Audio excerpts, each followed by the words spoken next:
Before any empire existed, before the great civilizations ever carved their names into history, there was already a silent practice, one that would shape the world for centuries: slavery.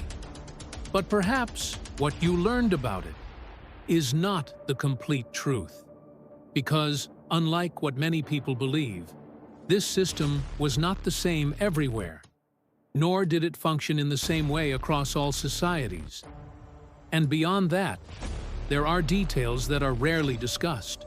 For example, in certain historical contexts, people who were part of this system also participated in maintaining it, or stories that have become widely accepted over time, such as the origins of certain traditions and elements of history, which may not be exactly as they were told. And when we talk about the end of slavery, one image almost always comes to mind: a signature, an act, a decisive moment. This is the Facts Between Worlds channel. It's a pleasure to have you here. Subscribe so you don't miss more videos like this, and help our work by leaving a like. It greatly supports the channel. The Golden Law. And alongside it, a name that has crossed generations: Princess Isabel. For a long time, this story was told in a very simple way, as if freedom had come only from a single personal decision. But the reality is far more complex than that. The end of slavery did not happen in isolation. It was the result of pressures, interests, and profound transformations that were taking place both inside and outside Brazil. At that time, the world was already beginning to change. Great economic powers, such as England, started to directly interfere with this system, not only because of humanitarian concerns, but also due to political and economic interests. Meanwhile, for centuries, countries like Portugal and Spain accumulated enormous wealth through their colonies. Gold, silver, plantations. All of this had one thing in common: forced labor. The labor of people who were treated as property. And this logic was not exclusive to a single place. In ancient Greece, for example, there were different forms of slavery, each with its own role within society. In many cases, people captured during wars were transformed into slaves by the victors. It was a simple and cruel mechanism. The more territory you controlled, the more power you gained. The more people you dominated, the greater your wealth became. And even today, centuries later, this story has not completely ended. Although slavery has been officially abolished in much of the world, it still exists. Sometimes hidden, sometimes illegal, but real. Millions of people still live in conditions similar to slavery, including in Brazil, where cases of modern slavery continue to be reported. And this reveals something disturbing. Perhaps slavery is not just a chapter from the past, but a reality that never completely disappeared. And this raises an uncomfortable question. As the world moved forward, some structures began to be questioned, and one of the greatest pressures came from outside. England, which had also been part of this system in the past, began taking action against the trafficking of enslaved people. But this change was not driven only by morality. There were economic interests, political strategies, and a new market logic emerging. And it was within this scenario that Brazil became one of the last countries in the Americas to officially abandon slavery. What many people see as a single moment was actually the result of decades of tension.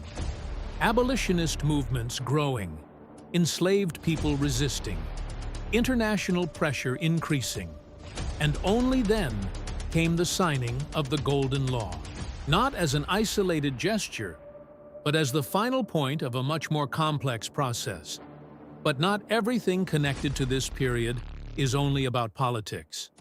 Some stories became part of popular imagination and were repeated so many times that they eventually came to be accepted as absolute truth. One example of this can be found in Brazil's most famous dish, feijoada. Perhaps you have heard that it was born during the era of slavery, created from discarded leftovers. But this version is questioned by many researchers because similar recipes already existed in Europe long before they arrived in Brazilian territory. Mixtures of beans, different types of meat, and slow cooking methods were already part of the cuisine of countries like Portugal, and even traditions connected to French cooking. Including cuts that are considered less noble today, such as ears and tails, were already commonly consumed in different European regions. What happened in Brazil was something different: a transformation, an adaptation. African influences, local ingredients, and new methods of preparation created the dish we know today. In other words, it was not a simple creation, but the result of several cultures coming together over time. And speaking of resistance, there is a name that has crossed generations, a symbol that almost every Brazilian has heard of: the Quilombo of Palmares. And at the center of this story is Zumbi dos Palmares. For a long time, Palmares was seen as a refuge, a place where people who escaped slavery attempted to build a new life. And, in fact, that is exactly what Quilombos represented: escape, resistance, the search for freedom. But, just like many other chapters of history, this narrative is also not as simple as it may seem. Not all Quilombos functioned in the same way. Some entered into direct conflict with nearby plantations. Others organized attacks. And within these communities, there were also systems of power. According to some historical interpretations, Zumbi's leadership began after the death of Ganga Zumba. From that point onward, Palmares grew. More people arrived, many believing they would find a completely free society. But some historical analyses suggest something more complex: internal conflicts, hierarchies, and strict decisions.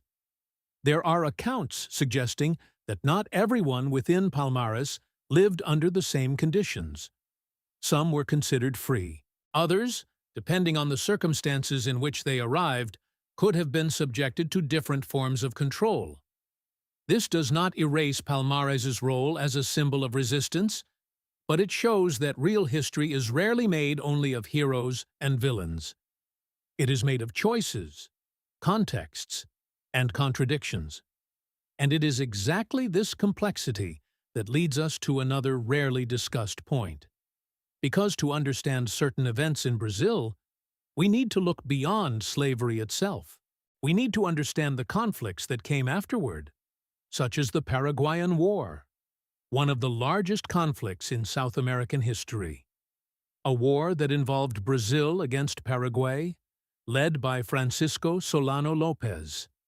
And just like everything you have seen so far, the causes of this war are also far from having only one version. When we talk about great wars, there is almost always more than one version of the story. And the Paraguayan War was no different. Some accounts suggest that foreign powers, such as England, may have had an indirect influence on the conflict, driven by economic and strategic interests. Other studies focus on something even more devastating: the number of lives lost, especially on the Paraguayan side. Because, more than just battles, this war was also marked by hunger, disease, and the exhaustion caused by a long and devastating conflict. At the beginning, Brazil did not even have an army prepared for a confrontation of this scale. A rapid response was necessary, expanding troops, recruiting men, filling the ranks. And this is where one of the least discussed points of this story appears. Many of those who fought were not soldiers by choice.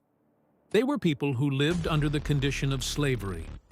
Through initiatives such as the so-called Volunteers of the Homeland, thousands were sent to the battlefield.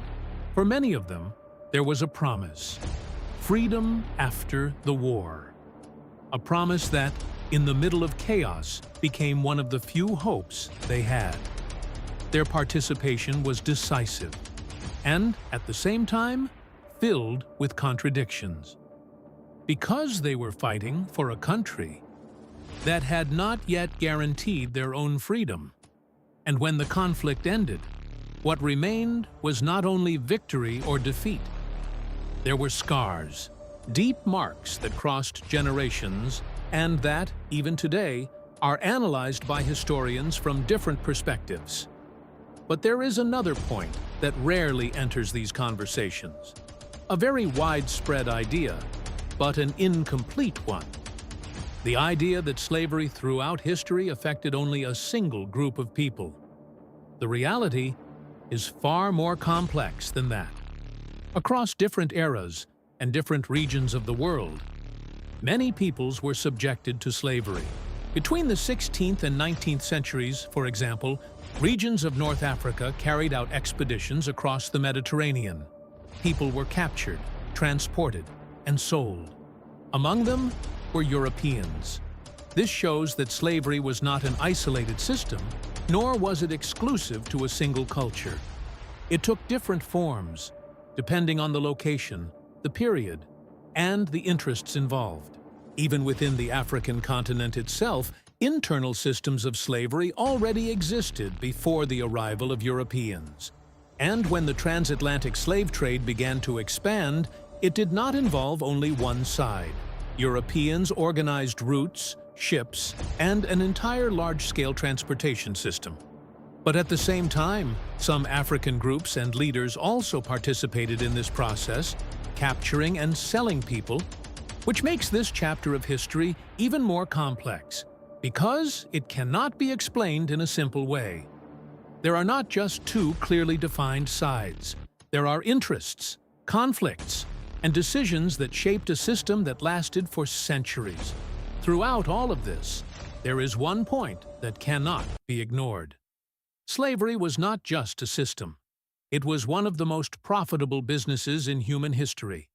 A mechanism that involved empires, trade routes, and interests that crossed entire continents.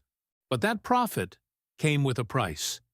Millions of lives forever changed. Entire generations affected, stories interrupted, and regardless of where it happened or who was involved, one thing remains undeniable. At the same time, it is impossible to talk about this past without recognizing something essential: the influence of African peoples in the creation of the modern world. It is everywhere, in the music you listen to, in the food you eat, in the way cultures express themselves, in language, in faith, and in countless aspects of everyday life. It is not just a historical legacy, it is a living presence. Understanding this past is not only about looking backward, it is about understanding how the present was shaped. And perhaps, more importantly, it is realizing that many of the stories we have learned are not necessarily false, but they are not always complete. And that is exactly why questioning, comparing different accounts, and searching for multiple perspectives makes such a difference. Because real history is rarely simple. Leave a like, share this video, and subscribe so you don't miss the next ones.